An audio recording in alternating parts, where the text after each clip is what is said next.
성경 말씀 에베소서 2장 4절 5절입니다.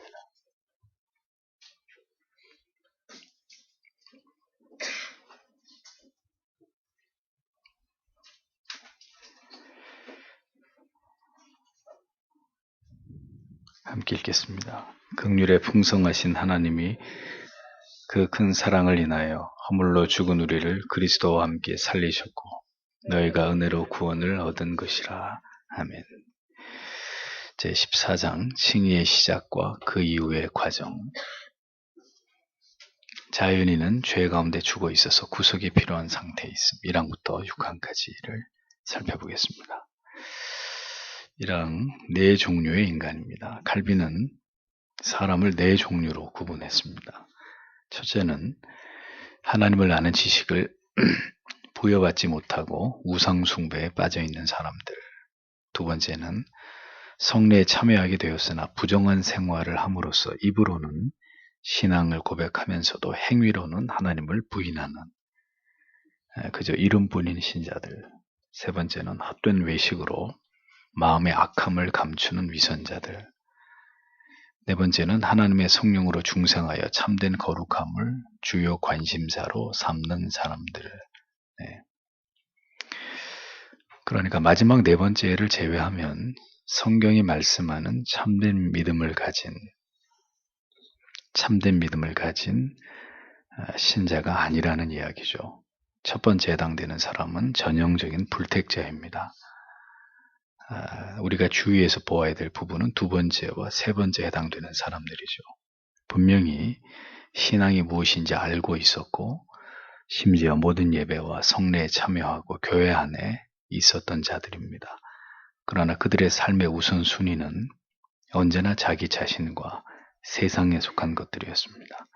어떤 경우에도 영적인 것을 사모하거나 성화에 실력하거나 거룩한 가치를 위해서 세상을 포기할 줄 모르는 사람들입니다.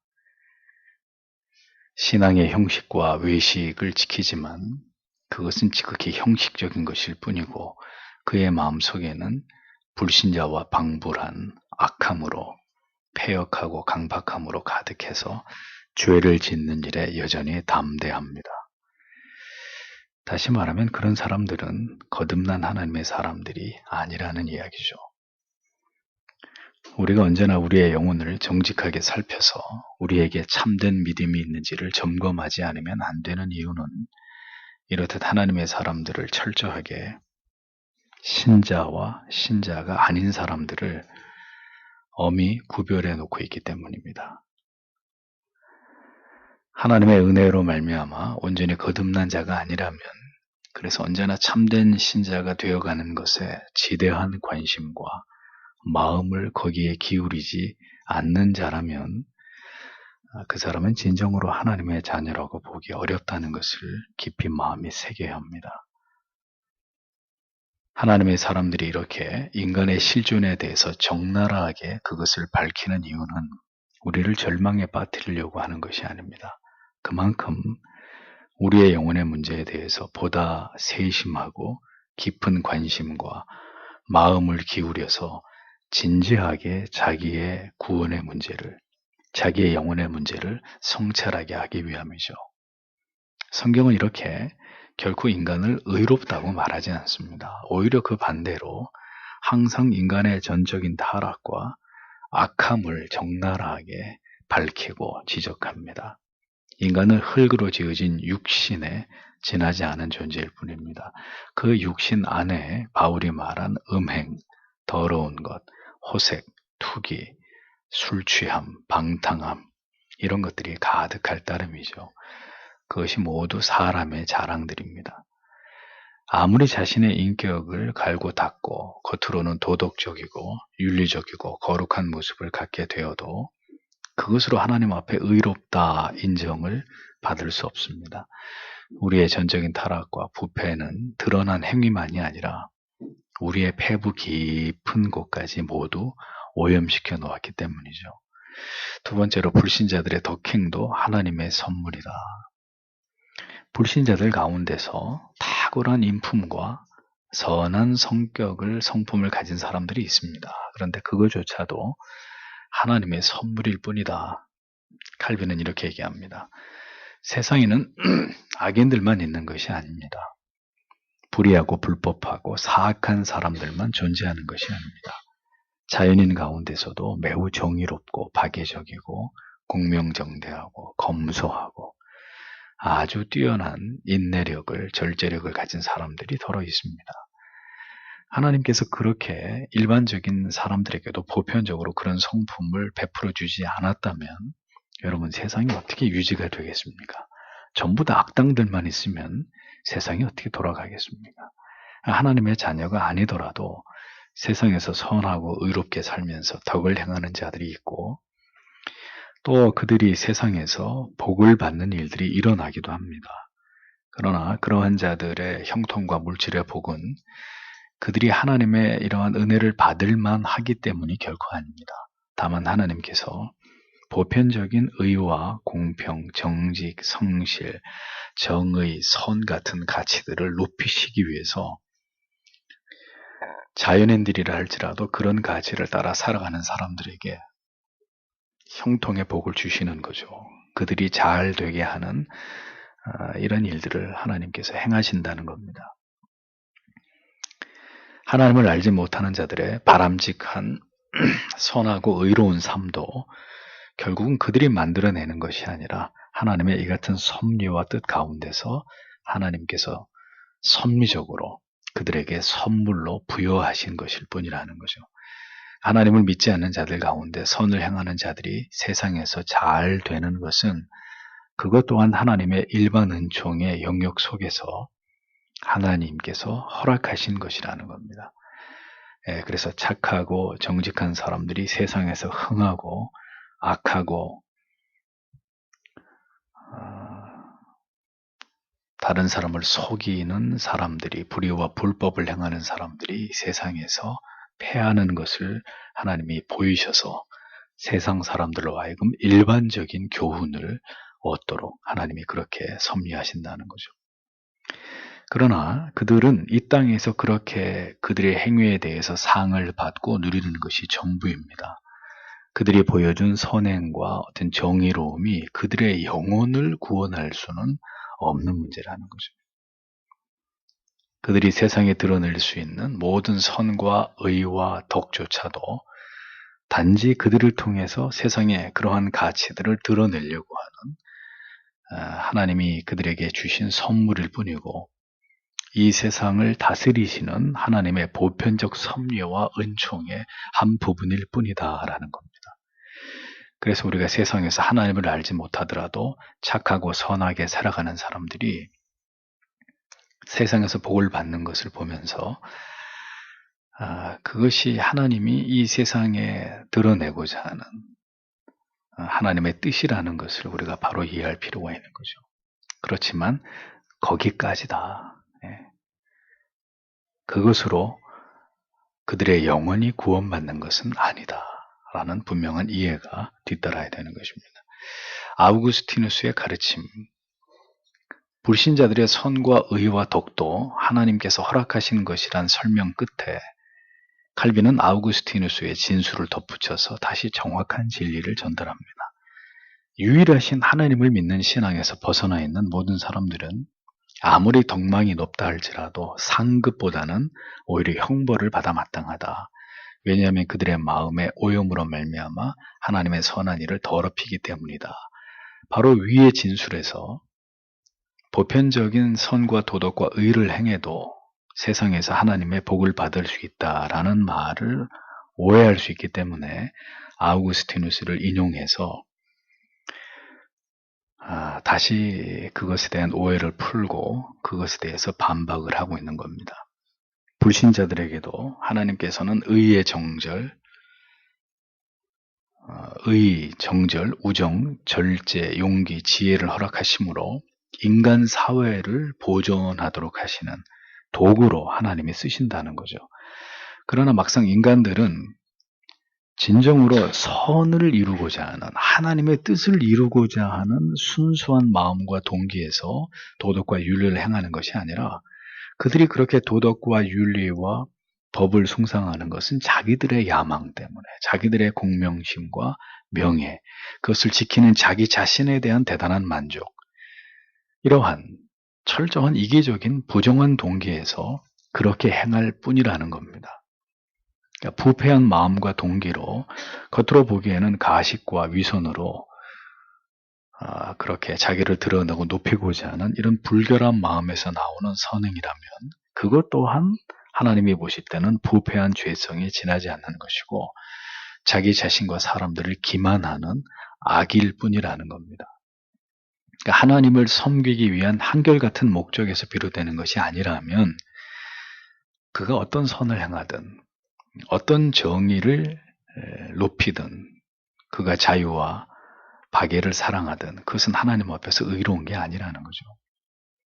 인간에게서 드러나는 외형적인 모습이 착하고 겸손하고 사랑이 많은 것처럼 보여도 그 마음의 의도와 동기가 예수 그리스도의 십자가에서 비롯된 것이 아니라 자기를 드러내고 그렇게 살아가는 자기 자신의 그 자아에 도취된 그런 동기라면 그것 역시 추악한 죄가 될 뿐이라는 겁니다. 그러니까 진정한 선행은 행위 그 자체가 아니라 그것이 지향하는 목표와 궁극의 동기, 그리스도의 십자가에서 비롯된 그 동기에 의해서 판단되어야 한다는 거죠. 그러니까 세상은 어떻습니까? 보여지는 것만으로도 얼마든지 자기를 포장할 수 있습니다. 그래서 사람들의 존경이나 호감을 얻을 수도 있습니다. 어떤 사람이 계속해서 굉장히 고차원적인 정의를 얘기하고 평등을 이야기하고 자유를 이야기하면 그 사람 훌륭하게 보입니다. 탁월한 논리를 가지고 인간이 살아가는데 필요한 정신을 그렇게 설파하고 그러한 가치를 추구하는 위대함을 계속 이야기하면 그 사람이 존경을 받기도 해요. 그런데 여러분들이 보셔서 아시다시피 그런 말을 하는 인간이 얼마나 표리부동한 존재이냐. 그러니까 말과 삶이 얼마나 철저하게 이율배반적일 수 있느냐. 이런 모습들을 보면서 인간은 아무리 고상한 척을 해도 아무리 탁월한 이야기를 하고 사람을 감동시키는 사상을 이야기하더라도 인간은 타락하고 부패한 존재에 지나지 않다는 것을 깊이 우리가 깨닫게 되는 것입니다. 누군가를 욕하고 비난하려고 하는 게 아니라 그런 추악함이 다 우리 자신의 모습이라는 거예요. 그러니까 내가 그런 훌륭한 말을 하면 내가 정말 그런 훌륭한 사람이라고 생각하는 거예요. 근데 정말 훌륭한 사람이에요. 그리스도로 말미암아 거듭난 영혼이 아닌데 그 속에 끓어오르는 육의 죄성, 탐욕, 그걸 어떻게 다스릴 거예요?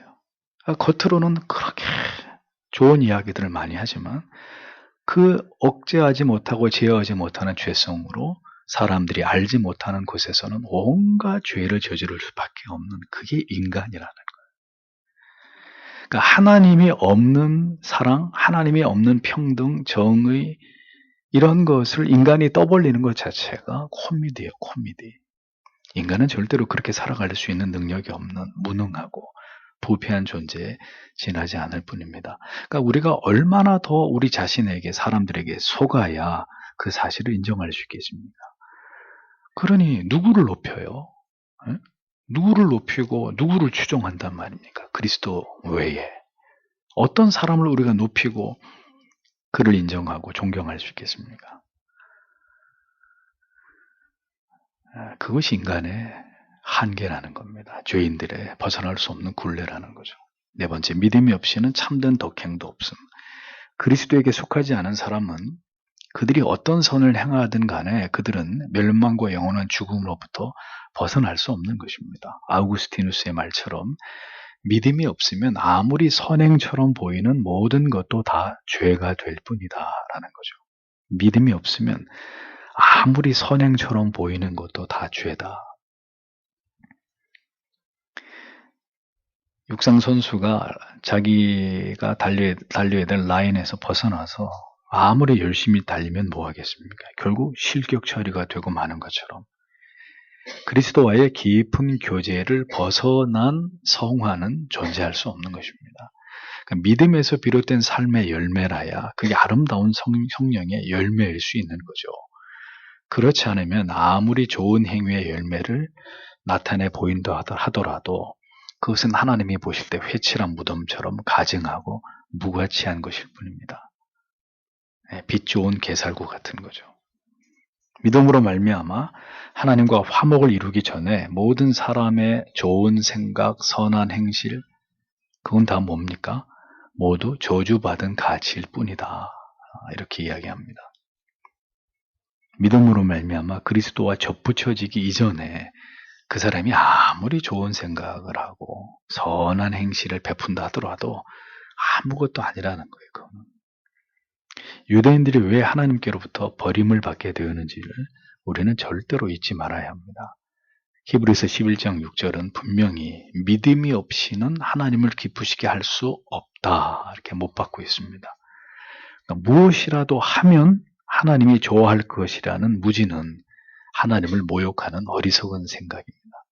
하나님을 알고 주 예수 그리스도가 나의 구주이심을 믿는 그 믿음 안에서 그 구원의 감격과 기쁨과 감사함으로 행하는 것만이 온전히 주를 기쁘게 하는 것이다. 우리는 그것을 잊지 말아야 합니다. 다섯 번째로 하나님 앞에서 인정하는 의는 오직 은혜로 말미암는다. 계속 반복되어 온 이야기입니다. 사람에게는 선을 향할 아무런 능력이 없음에도 하나님께서는 인간에게 먼저 자비의 손을 내미신다는 사실을 성경은 곳곳에서 말씀하고 있습니다. 하나님을 아는 지식을 우리에게 심어주시고 죽음에서 다시 살리시며 새로운 피조물로 우리를 빚어가십니다. 바울은 에베소서 2장 4절 5절에서 하나님의 은혜를 이렇게 설명합니다. 긍휼이 풍성하신 하나님이 우리를 사랑하신 그 큰 사랑을 인하여 허물로 죽은 우리를 그리스도와 함께 살리셨고, 또 로마서 4장 17절에 하나님은 죽은 자를 살리시며 없는 것을 있는 것으로 부르시는 이시니라 라고 말씀하셨습니다. 죄인은 그리스도께서 아무것도 어떤 의도 우리 안에서 드러내 놓을 수 없습니다. 그리스도께 절대 무능과 비참함 외에 우리에게 있는 것은 아무것도 없다라는 것을 우리가 잊지 말아야 합니다. 우리가 구원의 소망을 갖게 된 것은 우리의 행위가 아니라 오직 하나님이 우리에게 베푸신 은혜로 말미암은 것이다. 이 바울의 이야기를, 바울의 말씀을 우리가 분명히 기억할 필요가 있는 거죠. 깊이 자신에게 대해서 절망할수록 우리의 행위로는 결코 주를 기쁘시게 할 수 없음을 뼈저리게 경험하게 될 때 인간은 하나님의 은혜로 말미암은 구원의 감격과 감동이 더 그 영혼 안에서 커지는 것을 경험하게 됩니다. 선을 향할 능력은 결코 죄인 안에 존재하지 않습니다.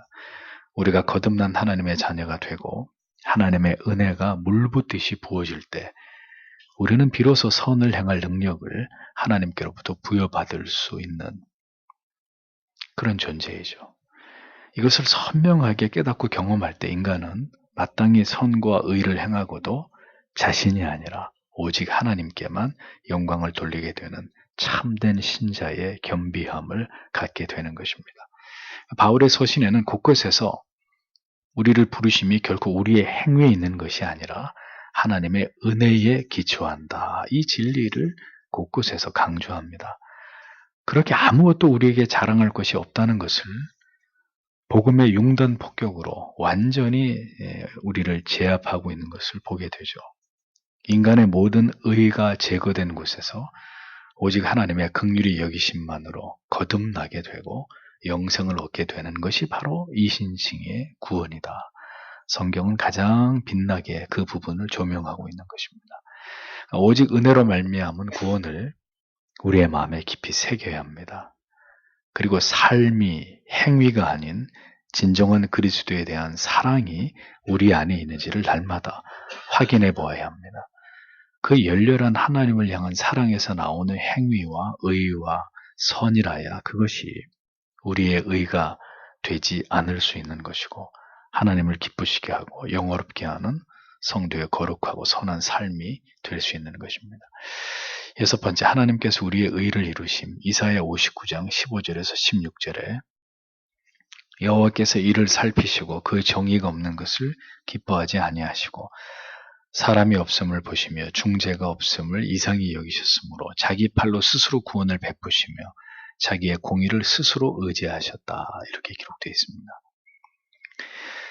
인간은 절대로 자기의 의를 가지고 하나님께로 나아갈 수 없는 존재입니다. 우리가 하나님을 사랑한 것이 아니라 하나님이 먼저 우리를 사랑하셨습니다. 사랑하시기로 그분이 그렇게 작정하신 것이죠.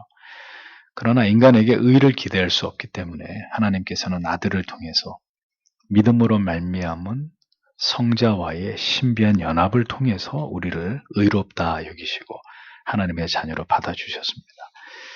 우리는 오직 예수 그리스도의 흘리신 보혈로 정결케 되었을 뿐입니다.